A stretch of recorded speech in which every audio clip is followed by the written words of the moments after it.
మహావాక్యం. మధురమైన పిల్లలు, మీరు మీ సమయాన్ని వ్యర్థం చేసుకోకూడదు. లోపల జ్ఞానాన్ని స్మరిస్తూ ఉన్నట్లయితే నిద్రాజీతులుగా అయిపోతారు. ఆవలింతలు మొదలైనవి రావు. ప్రశ్న: పిల్లలైన మీరు తండ్రిపై ఎందుకు బలిహారం అయ్యారు?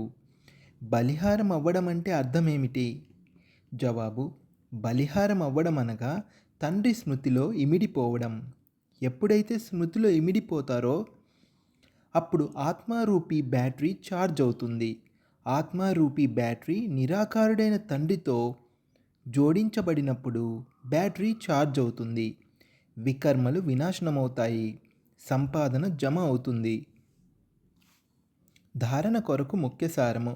మొదటి పాయింట్: తండ్రి నుండి అవినాశి జ్ఞానధనాన్ని తీసుకొని ఇతరులకు దానం చేయాలి. జ్ఞానదానము చేయడంలో పిసినారులుగా అవ్వకూడదు. జ్ఞాన పాయింట్లు లోపల ఉప్పొంగుతూ ఉండాలి. రాజులుగా అయ్యేందుకు ప్రజలను తప్పకుండా తయారు చేయాలి. రెండో పాయింట్: తమ లెక్కపత్రాన్ని చూసుకోవాలి. నేను తండ్రి సమానంగా ప్రేమసాగరుడిగా అయ్యానా? ఎప్పుడూ ఎవరిని అసంతుష్టపరచడం లేదు కదా?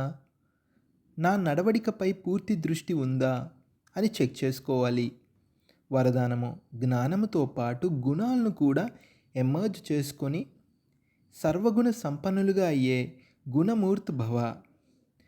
జ్ఞానంతో పాటు గుణాలను కూడా ఎమర్జ్ చేసుకొని సర్వగుణ సంపన్నులుగా అయ్యే గుణమూర్తి భవ. వివరణ: ప్రతి ఒక్కరిలోనూ జ్ఞానం ఎంతో ఉంది, కానీ ఇప్పుడు గుణాలను ప్రత్యక్షం చేయవలసిన అవసరం ఉంది. అందుకే విశేషంగా కర్మల ద్వారా గుణదాతలుగా అవ్వండి. నేను సదా గుణమూర్తిగా అయ్యి అందరినీ గుణమూర్తులుగా తయారు చేసే కర్తవ్యంలో తత్పరుడినై ఉండాలి అన్న సంకల్పము చేయండి.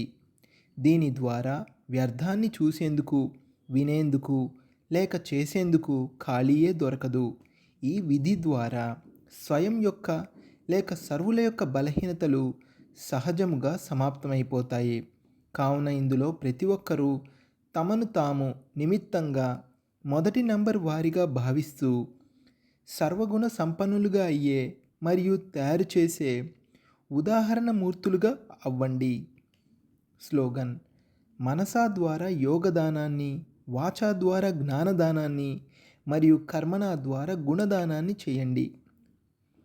మనసా ద్వారా యోగదానాన్ని, వాచా ద్వారా జ్ఞానదానాన్ని మరియు కర్మణ ద్వారా గుణదానాన్ని చేయండి. ఓం శాంతి.